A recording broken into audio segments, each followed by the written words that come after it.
Hi guys, இன்றைக்கி பார்த்திங்கன்னா நாங்கள் எங்கள் துளசி செடி தான் பார்க்க போகிறோம். இந்த துளசி செடி எங்கே இருக்குதுன்னு நினைக்காதீங்க. நாங்கள் சம்மர் வெக்கேஷனுக்கு எங்களோட நேட்டிவ் வந்திருக்கோம். அங்கே தான் இந்த செடி துளசி செடி நிறையா செடிலாம் இருக்குது. தினமும் இந்த துளசி செடிக்கு நாங்கள் காலையில் எப்போவுமே கோலம் போடுவோம் காய்ஸ். எங்கள் அம்மா தான் எப்போயுமே போடுவாங்க. அதனால் எங்கள் அம்மாட்ட நான் இன்றைக்கி கேட்டு நான் போட போகிறேன்னு சொன்னதுனால ஓகே போடுன்னாங்க. என் கோலம் பிடிச்சிருந்துச்சின்னா உங்களுக்கு லைக் பண்ணுங்கள், ஷேர் பண்ணுங்கள். கோலம் எப்படி இருந்துச்சுன்றதை கமெண்டில் சொல்லுங்கள்.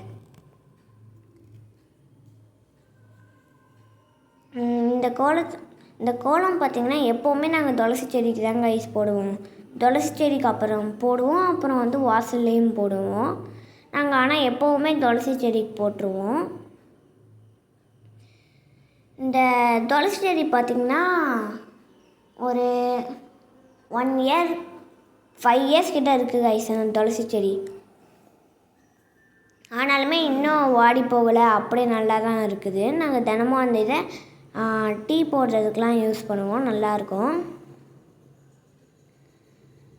உங்களுக்கு என் கோலம் பிடிச்சிருந்துச்சின்னா லைக் பண்ணுங்கள், சப்ஸ்கிரைப் பண்ணுங்கள். உங்கள் ஃப்ரெண்ட்ஸுக்கும் ஷேர் பண்ணி சொல்லுங்கள் நான் கோலம் போட்டிருக்கேன்ட்டு.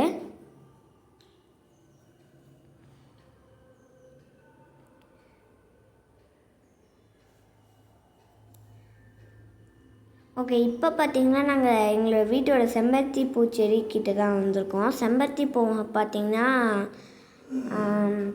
நாளைக்கு கழித்து பூக்கும். ஏன்னா பெரிய பெரிய முட்டாக தான் இருக்குது. நான் இன்றைக்கி இந்த செம்பருத்தி பூவை பறித்து துளசி செடிக்கு வச்சுருக்கேன்.